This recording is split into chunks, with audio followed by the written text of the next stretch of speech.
अगर आपको हॉरर कहानियाँ पसंद है तो हमारे चैनल को सब्सक्राइब करके बेल आइकॉन ऑल नोटिफिकेशन पर सेट कर लीजिए। तो दोस्तों, तांत्रिक बाबा और अनिकेत ने मिलकर यक्षिणी को बीराबा गांव के एक घर में कैद करने का फैसला किया और उसके बाद वो दोनों बीराबा गांव के सरपंच के पास चले गए। अब आगे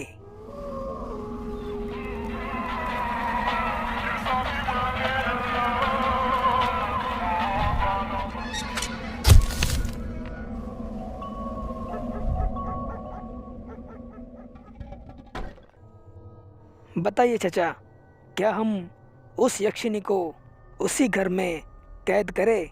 हाँ, लेकिन इसकी जिम्मेदारी लेगा कौन? ये जिम्मेदारी मेरी है। आप बस पूरे गांव में ये बात फैला दीजिए कि किसी को भी इस घर में या फिर इस घर के आसपास जाना मना है। उसके बाद विश्वासराव ने कहा, तुम्हें पता भी है अनिकेत कि ये घर किसका है? हाँ बोलिए, किसका है ये घर? ये घर मेरे भाई का है, मेरे बड़े भाई का। उसका नाम ईश्वर था और बहुत साल पहले उसकी एक अपघात में मौत हो गई और तब से उस घर में कोई भी नहीं रहता। इस पर तांत्रिक बाबा ने कहा, तब तो और अच्छी बात है। उस बुरी डायन को उसी घर के कमरे में ही सड़ने दो। बीराबा गांव के सरपंच विश्वासराव की इजाज़त लेकर अनिकेत और तांत्रिक बाबा उस जंगल के पास वाले घर की तरफ चले गए। और जब वो दोनों उस घर के बाहर आ गए तब तांत्रिक बाबा ने अनिकेत से कहा, वो बोतल कहाँ पर है जिसमें वो यक्षिणी कैद है? इस पर अनिकेत ने कहा, हाँ मेरे पास ही है, मेरे इस बैग में। इस पर तांत्रिक बाबा ने कहा, ठीक है, अब तुम इस घर के अंदर जाओ और इस घर के सबसे आखिरी कमरे में उस बोतल को रख दो। तब तक मैं बाहर रहकर उस कमरे को एक मजबूत सुरक्षा कवच लगा देता हूँ। उसके बाद अनिकेत उस घर के अंदर चला गया और तांत्रिक बाबा घर के बाहर रहकर ही मंत्र बोलते हुए उस घर के एक कमरे पर सुरक्षा कवच चढ़ा रहे थे। कुछ देर बाद अनिकेत उस घर से बाहर आ गया। उसके बाद, शाबाश अनिकेत, मैं जानता हूँ कि तुम वो बोतल एकदम अच्छे तरीके से उस घर के एक आखिरी कमरे में रख कर आए हो।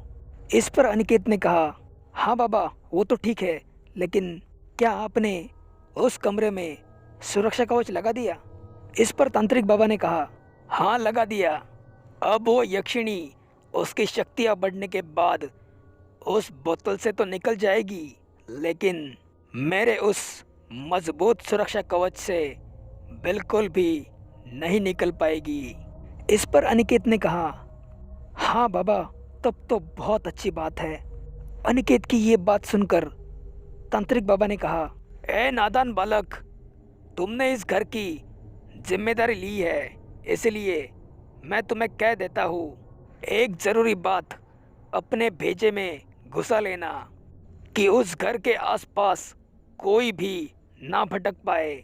और अगर गलती से भी किसी ने भी उस कमरे का ताला तोड़ दिया तो वो सुरक्षा कवच एकदम नाकाम हो जाएगा। उसका असर पूरी तरह से खत्म हो जाएगा। उसके बाद वो यक्षिणी हमेशा हमेशा के लिए आज़ाद हो जाएगी। और अगर ऐसा हुआ तो सबसे पहले मेरी मौत और उसके बाद तुम्हारी मौत होगी। तांत्रिक बाबा की इस बात पर अनिकेत ने कहा, हाँ बाबा आप कोई चिंता मत करो, अब ये जिम्मेदारी मेरी है। इस पर तांत्रिक बाबा ने कहा, तो ठीक है, अब मैं वापस जाना चाहता हूँ। इस पर अनिकेत ने कहा, बाबा मैं भी आपके साथ चलूँगा। तांत्रिक बाबा ने कहा, अगर तुम मेरे साथ वापस चलोगे तो इस घर की तरफ कौन नज़र रखेगा? अनिकेत ने कहा, बाबा मुझे नहीं लगता कि इस घर में अभी कोई आ भी पाएगा। और कुछ ही दिनों की तो बात है, वहाँ पर यूएसए में मेरा दोस्त अभिषेक एक मुसीबत में है, मुझे उसकी मदद करनी है। एक बार मैं मेरे दोस्त की मदद करूँ, उसके बाद मैं हमेशा हमेशा के लिए इसी गांव में रह लूँगा। तांत्रिक बाबा ने कहा, ठीक है, चलो अब वापस चलते हैं, लेकिन तुम अपनी दोस्त की मदद करके जल्दी वापस आ जाना। हाँ बाबा, ज़रूर। उसके बाद अनिकेत और तांत्रिक बाबा वापस यूएसए में चले गए। उसके बाद बेराबा गांव के सरपंच विश्वास राव ने पूरे गांव में ये बात फैला दी कि उस जंगल के पास वाले घर में यक्षिनी नाम के डायन कैद है। ये बात बेराबा गांव के आसपास के गांवों में भी फैल चुकी थी, लेकिन बहुत से लोगों ने विश्वास राव की बात पर यकीन नहीं किया।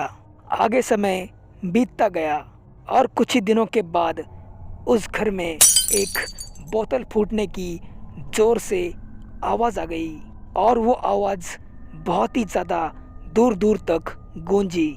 उसके बाद रात में जो कोई भी उस घर के आसपास भटकता, उसको उस घर के अंदर से एक डरावनी आवाज़ सुनाई देती थी। अरे कोई है, मुझे यहाँ से निकालो, मेरा दम घुट रहा है, कोई तो मेरी मदद करो, निकालो ना, कोई तो आओ, मुझे यहाँ से बाहर निकालो।